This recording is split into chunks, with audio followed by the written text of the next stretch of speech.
Hello students. 10th science की online classes में आपका स्वागत है। पिछली वाली वीडियो में हमने देखा था मुख गुहा और अमाशय में पाचन। अमाशय में पाचन में कहा था जठर रस। जठर रस में दो एंजाइम होते हैं, पेप्सिन और रेनिन। ये क्या करते हैं? दोनों ही प्रोटीन का पाचन करते हैं। ठीक है। पेप्सिन होता है वो क्या कर वयस्कों में, जबकि क्या होता है वयस्क के अलावा बच्चों में के अंदर क्या कौन सा पाया जाता है? रेनिन, जो क्या करता है वसा में उपस्थित केसिन को पेरिक एसिड में बदल देता था। आज देखते हैं हमारा जो तीसरा वाला भाग है इसका ग्रहणी में पाचक।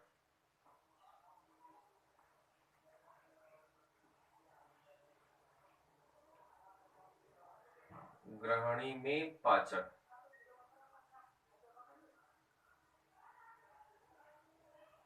तो मैंने पहले बता दिया था ग्रहणी क्या है, भी छोटी आंत का पहला भाग है। छोटी आंत के तीन भाग थे, ग्रहणी, अग्र शुद्रांत और शुद्रांत। तो ये ग्रहणी है। ग्रहणी किससे जुड़ा होता है? अमाशय से। कैपिटल ये आकार की संरचना बताई थी, इस भाग में सर्वाधिक पाचन होता है। तो जैसे ही भोजन क्या होता है अमाशय से ग्रहणी में आता है, ठीक है। तो वहां से मैंने कहा था कि एक तो क्या होता है अग्नाशय से अग्नाशय रस आता है, ठीक है। और मैंने कहा था पित्राशय से क्या होता है? पित्तरस या पित्तर आता है, ठीक है। ये दोनों की प्रकृति क्षारीय होती है। पित्तरस की प्रकृति जो भोजन को क्षारीय माध्यम, देखिए अमाशय में क्या होता है अम्लीय माध्यम होता है। तो दोनों ही कहा जाते हैं ग्रहणी में। और दोनों के अंदर क्या होते हैं? बहुत सारे एंजाइम होते हैं। मतलब अग्नाशय पित्तरस में कोई एंजाइम नहीं होता, पर ये क्या करती है वसा के पाचन में महत्वपूर्ण भूमिका निभाती है। और जो अग्नाशय रस होता है उसमें बहुत सारे एंजाइम होते हैं, जैसे कि ट्रिप्सिन, इधर से एमाइलेज, काइमोट्रिप्सिन, इधर से हमारा न्यूक्लियस, ये सब एंजाइम्स के अंदर पाए जाते हैं। देखेंगे एक एक करके। तो लिखते हैं अमाशय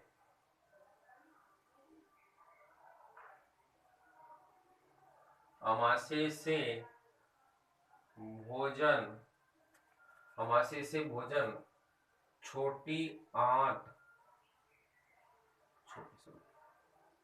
छोटी आंत में पहुंचता है। अमाशय से भोजन क्या होता है भी? छोटी आंत में पहुंचता है। और इंपॉर्टेंट क्या है? भोजन का भोजन का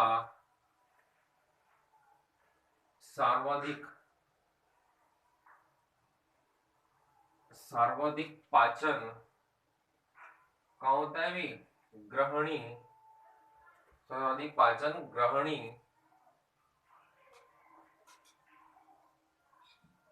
ग्रहणी में होता है।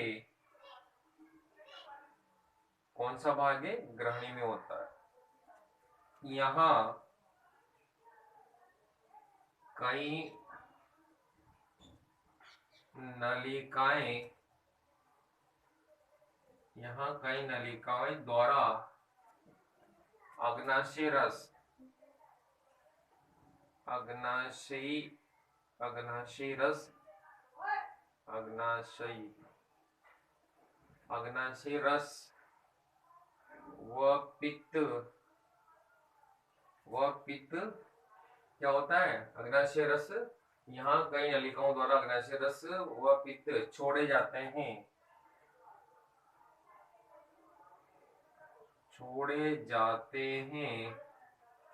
जो भोजन में उपस्थित जो जिनमें कई एंजाइम पाए जाते हैं, छोड़े जाते हैं, जिसमें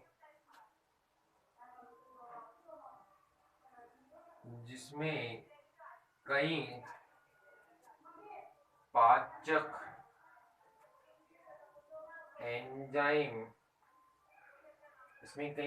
एंजाइम पाए जाते हैं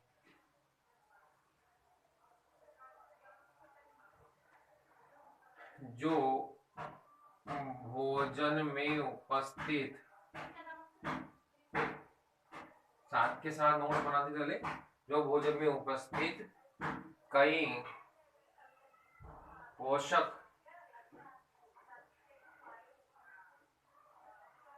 तत्वों का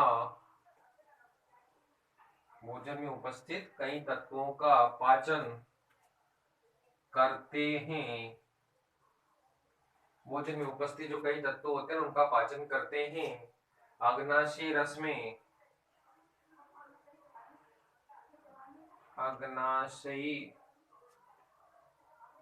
में ट्रिप्सिन, ध्यान में भी आप एंजाइम याद कर लेना, लिख लिख कर याद कर लेना, तो इससे याद नहीं होगा। ट्रिप्सिन, एमिलेज, काइमोट्रिप्सिन,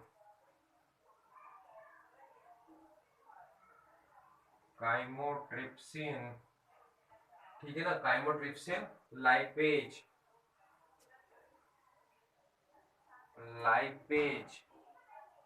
व न्यूक्लिएजेज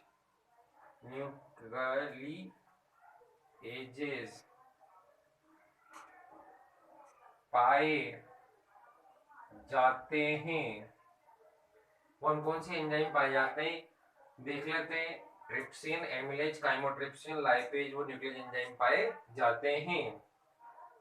ठीक है, तो देखो कौन सा है पहला, ट्रिप्सिन, ध्यान ना बोल के ट्रिप्सिन, एमिलेज, काइमोट्रिप्सिन और लाइपेज और न्यूक्लियस।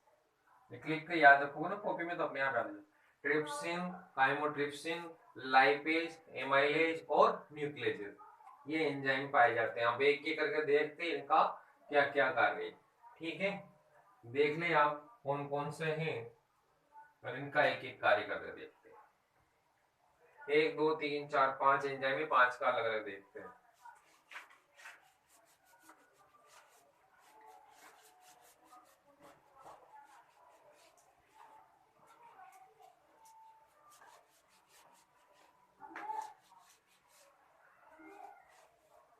तो पहला है बी, कौन सा है पहला, एमिलेज। तो देखते हैं एमिलेज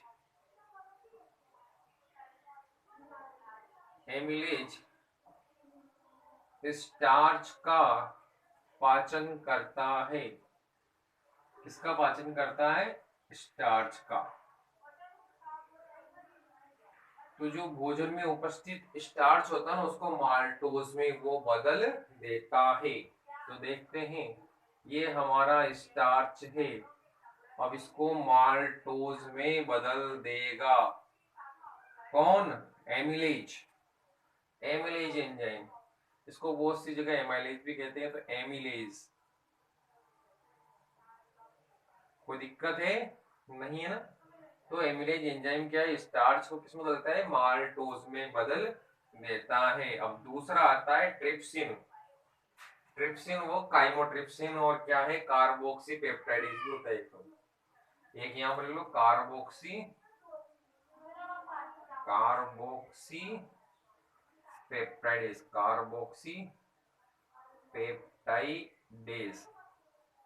ये भी होता है। 6 एंजाइम होते हैं, कार्बोक्सी पेप्टाइडेज, ये भी होता है। देखो तो यहाँ पर ये तीनों है ना, ट्रिप्सिन, जितनी बार लिखेंगे उतनी याद होगा। ट्रिप्सिन, काइमोट्रिप्सिन,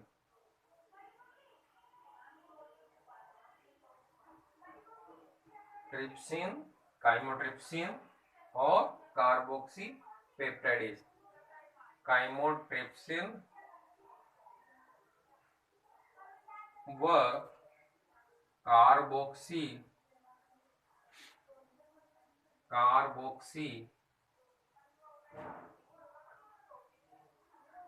कार्बोक्सी पेप्टाइडेज,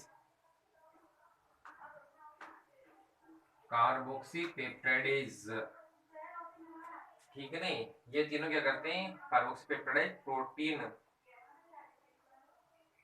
का पाचन करते हैं। ये तीनों ही क्या करते हैं, carboxy peptidase trypsin chymotrypsin carboxypeptide protein का पाचन करते हैं। देखते हैं कैसे प्रोटीन का पाचन करते हैं। कोई दिक्कत नहीं है ना, चलो देखते हैं। तो यहाँ पर क्या था हमारा प्रोटीन, अब प्रोटीन को पेप्टाइड में बदल देता है। कौन करता है ये काम? ट्रिप्सिन करता है। कौन करता है काम? ट्रिप्सिन। पेप्सिन का भाई ट्रिप्सिन। दूसरा है प्रोटीन। अब प्रोटीन को भी क्या करेगा ये? पेप्टाइड में बदल देगा। थोड़ा सा पोर्शन हार्ड है, आज अगली वाली वीडियो ध्यान से देखना, इसको लिख लिख के याद करना, समझ में नहीं आएगा। पाचन इंपॉर्टेंट है, ये टेबल के फॉर्म में दिया और टेबल फॉर्म में याद नहीं होगा, ऐसे याद करना पड़ेगा आपको, थोड़ा लिख लिख करके याद करना है इसको। तो प्रोटीन को क्या है, पेप्टाइड में कौन बदल देता है? यहाँ पर काइमोट्रिप्सिन। काइमोट्रिप्सिन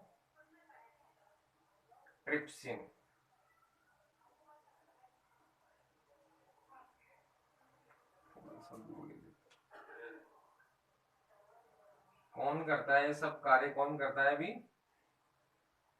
पेप्टाइड बदल, पेप्टाइड बदल, काइमोट्रिप्सिन। और जो पेप्टाइडेज होता है, कार्बोक्सी पेप्टाइडेज होता है, वो क्या करता है? पेप्टाइड को एमिनो में बदलने का कार्य करता है। तो लिख देते हैं यहाँ पर क्या है? पेप्टाइड। पेप्टाइड प्रोटीन का छोटा अणु, जैसे चेन देखी, चेन को फिर टुकड़े कर दिए, फिर वापस टुकड़े कर दिए। तो प्रोटीन बड़ा है, पेप्टाइड छोटा है। पेप्टाइड छोटा कौन है? एमिनो अम्ल। अर्थात एमिनो अम्ल के पेप्टाइड बनाते हैं, पेप्टाइड मिलकर के प्रोटीन का निर्माण। तो पेप्टाइड यहाँ पर किसमें कन्वर्ट कर दिए जाते हैं? एमिनो अम्ल में। बस ये अमीनो अम्ल का अब इससे आगे नहीं टूटेगा प्रोटीन। तो पेप्टाइड को एमिनो कौन बदलता है? Carboxy, carboxy peptidase.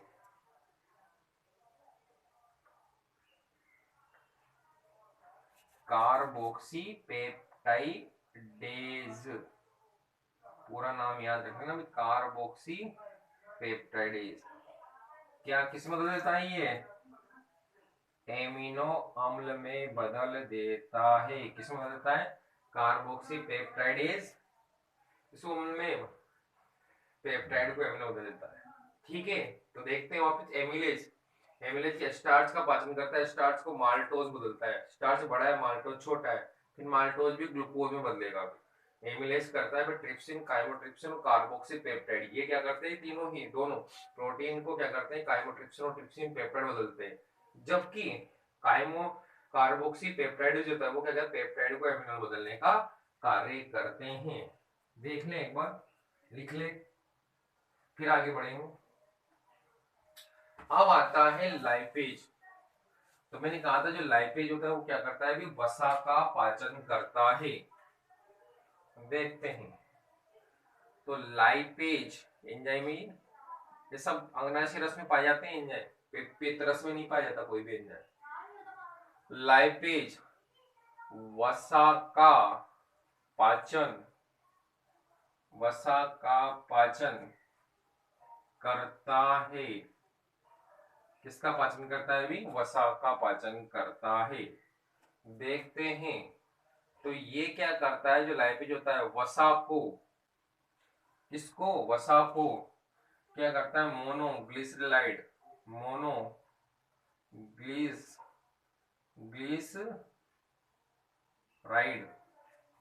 ग्लिसराइड व वसीय अम्ल, वसीय अम्ल में बदल देता है। तो जो वसा होती है उसको मोनोग्लिसराइड और वसीय अम्ल में बदलता है। कौन? लाइपेज। कौन सा एंजाइम? लाइपेज। आगे भी आएगा ये, आंत्र रस में भी होता है लाइपेज, अग्नाशय रस में पाया जाता है, पर वो ये तो होता है अग्नाशय लाइपेज, वो आंतरीय लाइपेज होता है। फिर आता है अपना कौन सा? न्यूक्लियस। न्यूक्लियस एंजाइम देखते हैं। तो न्यूक्लियस एंजाइम क्या करता है? अभी जो डीएनए आरएनए होता है ना, हाँ बेटा। तो जो डीएनए आरएनए आरएनए कोशिकाओं में डीएनए आरएनए पाए जाते हैं, खाते हैं, तो उसका वो पाचन करता है। ठीक है, देखते हैं। तो nucleases, nucleases, nucleases, nucleases, nucleases enzyme, nucleus कैसे लिखोगे न्यूक्लियजेस, तो न्यूक्लियजेस एंजाइम डीएनए आरएनए को केंद्र के अंदर पाया जाए, डीएनए आरएनए का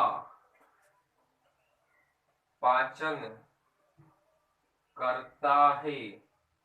इसका डीएनए आरएनए ये कोशिका के अंदर पाए जाते हैं, और इसको क्या करता है, वो न्यूक्लियोटाइड में बदल देता है। डीएनए आरएनए किसमें बदलता है, न्यूक्लियोटाइड में बदल देता है। तो अपने डीएनए है और आरएनए है, वो क्या होता है, न्यूक्लियोटाइड, छोटे भाग है वो, न्यूक्लियोटाइड में बदल दिया जाता है न्यूक्लियोटाइड। और कौन करता है ये कार्य, न्यूक्लियस एंजाइम। समीकरण में लिखनी है आपको, लिख लिख के याद करनी है, न्यूक्लियजेज एंजाइम, लिख लिख के याद करोगे ना तो हो जाएगा। डीएनए आरएनए को न्यूक्लियस एंजाइम क्या होता है, कौन न्यूक्लियोटाइड में बदल दिया था। इसको याद ही करना है, अभी याद करोगे जब होगा। फिर आता है अपना ये तो अग्नाशय रस में होते हैं 5-6 एंजाइम, देख लेते हैं। पहला था ट्रिप्सिन, काइमोट्रिप्सिन, लाइपेज, इसके बाद आया था कार्बोक्सी पेप्टाइडेज, और क्या था, न्यूक्लियस। ये एंजाइम थे, सबका कार्य अपन ने पढ़ लिया। लाइक एमिलेज क्या करता है, स्टार्च का पाचन करता है। ट्रिप्सिन और काइमोट्रिप्सिन क्या करता है, प्रोटीन का पाचन करता है, पेप्टाइड बदलता है। काइमोट्रिप्सिन क्या करता है, पेप्टाइड से प्रीमियम बदलता है। और ये न्यूक्लियस एंजाइम के डीएनए आरएनए का न्यूक्लियोटाइड में बदलने का कार्य करता है। अब आता है हमारे पास पित्त। तो पित्त, पित्तरस किसके द्वारा, यकृत के द्वारा स्त्रावित किया जाता है।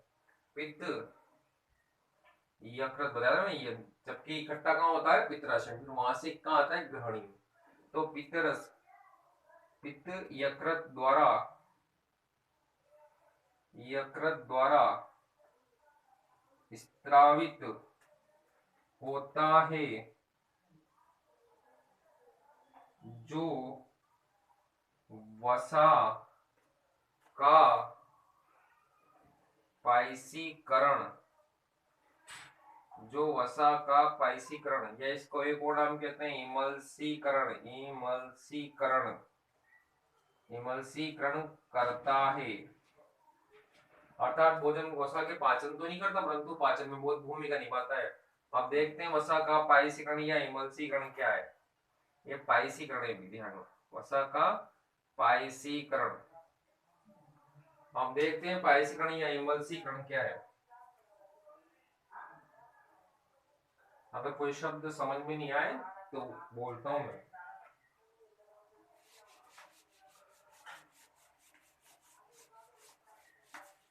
तो पाइसीकरण या इमल्सीकरण की परिभाषा देखते हैं क्या है।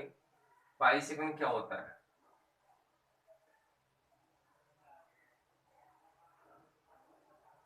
पाइसीकरण, तो जो वसा की बड़ी बड़ी गोलियां होती है ना, उसको छोटी गोलियों में तोड़ दिया जाता है। छोटी गोलियों में तोड़ने से पाचन आसान हो जाएगा। तो वसा, वसा की बड़ी बड़ी गोलियों को छोटी छोटी गोलियों में बदलने की क्रिया पाइसीकरण, पाइसीकरण कहलाती है। क्या कहलाती है, पाइसीकरण कहलाती है। जो वसा की बड़ी बड़ी गोलियां होती है, छोटी छोटी गोलियां, ताकि जिससे क्या जल्दी पाचन हो सके। ध्यान, पित्तरस वसा का किसी का पाचन नहीं करता भोजन का, परंतु पाचन में महत्वपूर्ण भूमिका निभाता है। फिर आता है अपना पॉइंट ही इंपोर्टेंट, कि जो पित्तरस होता है वो पित्त क्या करता है, लाइपेज एंजाइम को सक्रिय भी करता है। तो पित्त पित्त क्या करता है, लाइपेज लाइपेज वसा का पाचन करता है। तो लाइपेज एंजाइम को सक्रिय करता है। ये हो गया हमारा क्या है भी, इसमें पाचन, ग्रहणी में पाचन। ध्यान से देखना, थोड़ा इंपॉर्टेंट पोर्शन भी है, थोड़ा लिख लिख के याद करना पड़ेगा और याद ही करना पड़ेगा आपको, थोड़ा सा 2-3 बार पढ़ोगे तो। ठीक है, कठिन पोर्शन है। तो देखते हैं ग्रहणी में जो पाचन देखा था, यहाँ पर अग्नाशय रस और पित्तरस आके मिलता है। अग्नाशय रस में क्या होते हैं, बहुत सारे पाचक एंजाइम होते हैं, जबकि पित्तरस क्या करता है, वसा का पायसीकरण करता है। या पित्त एक होता है, पित्तरस में इकट्ठा होता है। फिर अग्नाशय रस में क्या होते हैं, एमाइलेज, ट्रिप्सिन, काइमोट्रिप्सिन, इधर से कार्बोक्सीपेप्टाइड जो लाइपेज एंजाइम पाए जाते हैं। एमाइलेज क्या करता है, स्टार्च का पाचन करता है। काइमोट्रिप्सिन और ट्रिप्सिन क्या करता है, प्रोटीन को पेप्टाइड बदलने का कार्य करता है। और कार्बोक्सीपेप्टाइड क्या करता है, पेप्टाइड को एमिनो बदलने का कार्य करता है। और न्यूक्लियस एंजाइम क्या करता है भी, ये क्या करता है, न्यूक्लियोटाइड आरएनए डीएनए को न्यूक्लियोटाइड में बदलने का कार्य करता है। ये हो गया हमारा ग्रहणी में पाचन। अगली क्लास लेंगे वो कैसी किसकी रहेगी, आंत में पाचन या शुद्रांत में पाचन। अभी मैं देख रहा हूँ कि जो स्टूडेंट्स हैं वो नोट्स बनाने में भाग नहीं ले रहे ज्यादा, नोट्स मुझे सेंड करें। ध्यान में जितना ज्यादा पढ़ेंगे ना साइंस को उतना अच्छा रहेगा, लिख लिख के याद करेंगे, नोट्स बनाए, ध्यान से पढ़ें। और कोई समस्या आ रही है तो ग्रुप में कमेंट्स करके बताएं मुझे। ठीक है, सभी अलर्ट हो जाओ, सक्रिय हो जाओ, वरना बोर्ड क्लास है आपके इस साल और साइंस समझने से याद होगी, ऐसी नहीं होगी। ठीक है, धन्यवाद।